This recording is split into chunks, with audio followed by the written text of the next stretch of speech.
15 juin. 1er Roi, chapitre 14, verset 1 à chapitre 15, verset 24.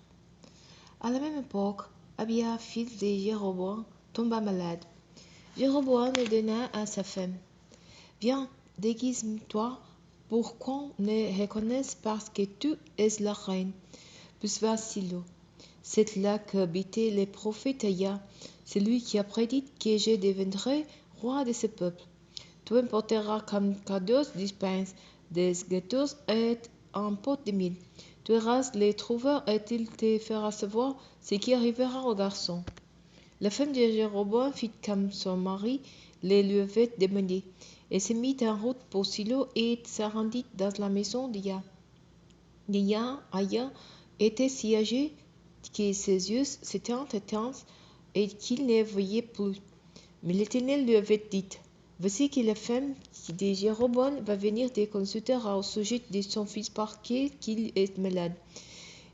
Tu lui parleras de telle et telle manière. Quand elle entrera chez toi, elle essaiera de se faire passer pour quelqu'un d'autre.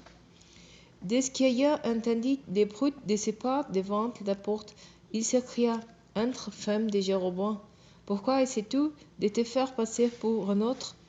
De toute manière, je suis chargé de te transmettre une parole sévère. Et tu diras à Jéroboam, voici ce que te déclare l'Éternel, le Dieu d'Israël. Je t'ai mis en honneur au sein de ton peuple et je t'ai établi chef de mon peuple Israël. J'ai arraché le royaume à la dynastie de David pour te le donner. Mais tu n'as pas imité mon serviteur David qui a obéi à mes commandements et m'a suivi de tout son cœur pour faire uniquement ce que je considère comme juste. Tu as agi encore plus mal que tous tes prédécesseurs. Tu es allé fabriquer d'autres dieux, des idoles de métal fondu. Tu m'as ainsi irrité et tu m'as tourné les dos. C'est pourquoi je vais faire venir les meilleurs sur ta famille. J'ai exterminé tous les hommes, qu'ils soient esclaves ou hommes libres. Je balayerai tous tes descendants comme un balai des ordures jusqu'à ce qu'il n'en reste plus rien. Ceux d'entre eux qui mourront dans la ville seront mangés par les chiens, et ceux qui mourront dans la campagne seront déchiquetés par les rapaces. Voilà ce que l'Éternel a déclaré. Quant à toi, va rentrer chez toi. Dès que tu mettras les pieds dans la ville, ton enfant mourra. Tout Israël prendra le deuil pour lui, et on l'enterrera.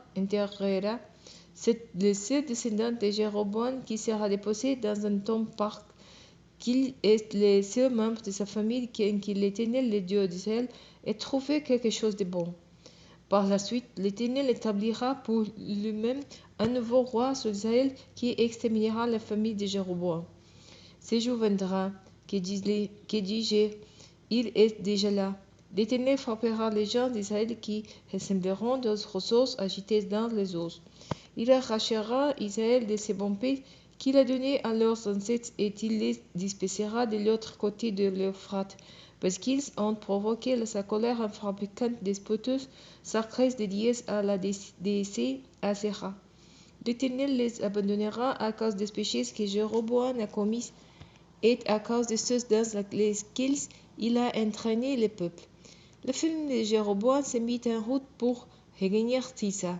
Au moment où elle franchissait le seuil de sa maison, son garçon mourut. On l'enterra et tout Israël prit le deuil pour lui, comme l'Éternel l'avait annoncé par l'intermédiaire de son serviteur le prophète Aya. Les autres faits et gestes de Jéroboam, ses guerres et les événements de son règne sont consignés dans le livre des annales des rois d'Israël. Après 22 ans de règne, il réunit ses ancêtres décédés et son fils Nadab lui succéda sur le trône. Roboam, le fils de Salomon, régna sur Juda. Il avait 41 ans à son avènement et il régna 17 ans à Jérusalem, la ville que l'Éternel avait choisie parmi toutes les tribus d'Israël pour y établir sa présence. Sa mère était une ammonite nommée Naama. Les gens de Juda virent ce que l'Éternel considérait comme mal. Par les péchés qu'ils commirent, ils provoqueront la querelle de son amour bafoué plus qu'ils ne l'avaient jamais fait leurs ancêtres. Aussi, ils se constitueront les autres dieux et ils exerceront les styles et disputés pour la décéacera sur toute colline élevée, sous les arbres verdoyants qui y poussent. Il y a même dans les pays les hommes et les femmes se livrant à la prostitution sacrée. Les peuples reprirent toutes les pratiques abominables des peuples que l'Éternel avait dépossédés en faveur des Israélites. La 5e année du règne des Roboam, Sisac, le roi d'Égypte, vint attaquer Jérusalem. Il s'empara des trésors du temple de l'Éternel et des sources du palais royal. Il prit absolument notamment tous les boucliers d'or que Salomon avait fait faire. Le roi Roboam fit faire des boucliers de bronze pour les emplacer et les confia aux chefs des gardes chargés de surveiller l'entrée du palais royal. Chaque fois que les royaux se rendaient au temple de l'Éternel, les gardes les enlevèrent, puis ils les replacèrent dans la salle du corps de garde. Les autres faits et gestes de Roboam et toutes ses réalisations sont cités dans le livre des annales des rois de Juda. Roboam et Jéroboam feront tous les temples en guerre l'un contre l'autre. Quand Roboam rejoignit ses ancêtres décédés, il fut enterré dans leur tombeau dans la cité de David. Sa mère était un ammonite de nom Naama. Son fils Abia le succéda sur le trône.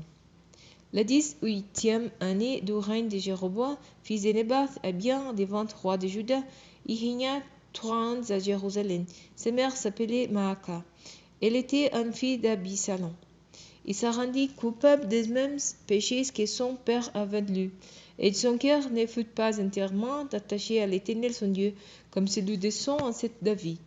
Mais à cause de David, l'Éternel son Dieu lui accorda quand même un descendant à Jérusalem pour lui succéder, pour que sa dynastie ne s'éteigne pas, et pour que la ville subsiste. En effet, David avait fait ce que l'Éternel considère comme juste et durant toute sa vie, il n'avait pas jamais désobéi à rien de ce qui lui avait été ordonné, sauf dans l'affaire des Rilites.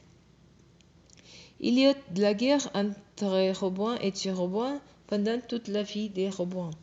Les autres faits et gestes d'Abia et toutes ses réalisations sont cités dans le livre des annales des rois de Juda. Lui aussi fut en guerre contre Jéroboam. Quand il rejoignit ses ancêtres décédés, on l'enterra dans la cité de David et son fils Asa lui succéda sur le trône. La 20e année du règne de Jéroboam, roi d'Israël, Asa devint roi de Juda. Il régna 41 ans à Jérusalem. Il décédait d'Absalom par sa grand-mère Maaka.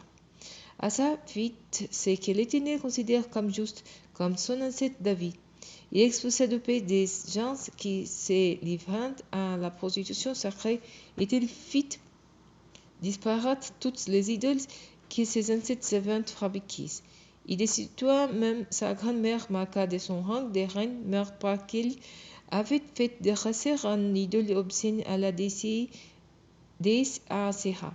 Asa bâtit cette horrible idole et la fit brûler dans la vallée de Cédron. Cependant, bien qu'Asa ait un cœur attaché sans partage à l'Éternel durant toute sa vie, les autres lieux ne disparurent pas. Il déposa dans le temple de l'Éternel tous les objets d'argent et d'or et d'autres ustensiles que son père avait consacrés, et y ajouta ceux qu'il lui-même consacra. Il y eut la guerre entre Asa et Baïsa, roi d'Israël, pendant toute leur vie. Baïsa, roi d'Israël, vint attaquer le royaume de Juda. Il fortifia Rama pour empêcher qu'on pénètre sur le territoire d'Asa, roi de Juda, et qu'on en sorte. Alors Asa prit tout l'argent et l'or qui étaient restés dans les trésors du temple de l'Éternel et les richesses du palais royal, et il les remit à ses ministres pour les faire porter à Ben-Hadad, fils de Trabrimon et petit-fils de Sion, roi de Syrie, qui résidait à Damas. Il les accompagna de messages souvent. Faisons une alliance comme il y a eux entre nos pères respectifs. Voici que je t'ai envoyé de l'argent et de l'or en cadeau. Je te demande en échange de rompre ton alliance avec Baïsa, roi d'Israël, afin qu'il cesse de me faire la guerre. Ben-Hadad accepta la proposition du roi Asa. Il envoya ses chefs militaires attaquer les villes d'Israël et il frappa les villes de Dan et d'Abel Beth Maaka ainsi que toute la région de Kinnéroth et le territoire de Nephtali. Lorsque Baïsa apprit cette nouvelle, il renonça à fortifier Rama et se retira à Tisa. Alors le roi Asa mobilisa tous les Juifs sans exception pour enlever les pierres et les bois que Baïsa avait rassemblés pour fortifier Rama, et il s'en servit pour fortifier la ville de Geba sur le territoire de Benjamin ainsi que celle de Mispa. Les autres faits et gestes d'Asa, sa bravoure, ses réalisations et les villes qu'il a fait bâtir sont cités dans le livre des annales des rois de Juda. Dans ces vieux jours, il eut une maladie d'esprit. Quand il rejoignit ses ancêtres décédés, il fut enterré auprès d'eux dans la cité de David. Son fils Josaphat le succéda sur le trône.